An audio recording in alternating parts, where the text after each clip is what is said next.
Hello. First things first. Let's talk about you. It is going to be very hard to change anything in your life and in your home until you start to prioritize yourself. I know, I always thought that it was the most ridiculous statement because being the mother of two busy small boys and a husband that can completely get caught up in work, where on this dear planet Earth was I supposed to get the time to put myself first? I mean, the boys need to eat, they need to play, they need to get bathed, they need to get to school, there's dishes and washing, dirty floors, dirty windows, shopping, cooking, planning, and that's just to name a few. But it was a statement in Craig McEwen's book, Essentialism, that changed all of that for me. He said that if you are not going to take control of your life, someone else will. Thanks again for joining me today. Please like my page if you're on Facebook, follow me on Instagram, or subscribe to my YouTube channel. Also remember to hit that like button if you enjoyed this video. And please share it with your friends and your family if you think that it can help them too. So the big question is, how do women like us, who are wearing so many different hats each day and who don't cheat by looking like we have everything under control, take back our homes and life, free from the chains of clutter?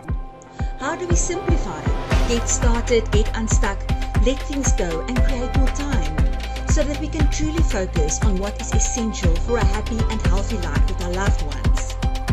That is the question, and this show will give you the answers. My name is Lizelle Tenton, and welcome to the Vanilla Essence Show. So that is quite a hefty statement. If I'm not going to take control of my life, someone else will. I think the first truth I had to deal with was the fact that I was allowing other people to take up all my time. And who were those other people? My loved ones, my boys, and my husband. Now, they were not doing this with some kind of malicious intent. No, I was allowing them to do it, always giving in, and I was allowing them to need me for everything and to want me for everything and to do everything. And that hard truth again, if I wanted change, time to do the things that I so much wanted to do and feel fulfilled and satisfied and at peace, I will have to change that. No amount of screaming and shouting, complaining and moaning will make any difference. I realize that I will have to set some serious boundary lines in place for myself. Now, this was not because I loved my boys or my husband any less. Oh no, but actually because I loved them so much. I want to give them the best of me, the fun me, the creative me, the adventurous me, not the always tired mom and wife that just wants to go to bed. So my journey began, and it took some planning. I asked my husband to stop at the shop to pick up some stuff on his way back from work that we needed. I started sending the boys with him when he went to tennis practice. My older boy got a schedule to work from to pack and unpack the dishes, and the youngest had to tidy up the room every night before they go to bed. I showed them how to take out the garbage bin, sweep up the leaves, and what I want the bathroom to look like after they have showered. It took time and obviously some reinforcing, but it worked. I don't do everything anymore. And was probably the most important part is that I started getting up at 5 a.m. in the morning to have an hour and a half for myself before the house got busy.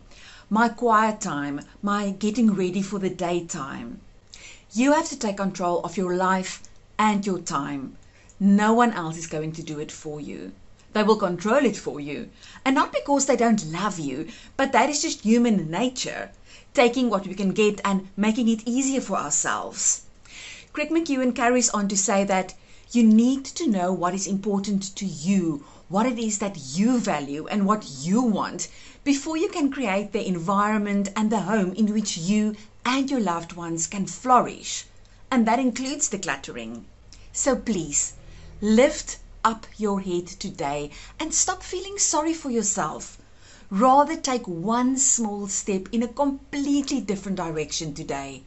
Prioritize yourself. Make time for yourself, even if it is only to determine what is it that is important to you. Because once you know that, you can start to move in the opposite direction. You are allowed to say no. You are allowed to want something. You are worth it. And the best part of it all for me is that once you start looking after yourself, prioritizing yourself, your loved ones get the best version of you. And that is definitely a version they want to know. Thanks again for joining me today. Please like my page on Facebook, follow me on Instagram, or subscribe to my YouTube channel. But first, hit that like button if you enjoyed this video and share it with anyone else that you think needs to hear this too.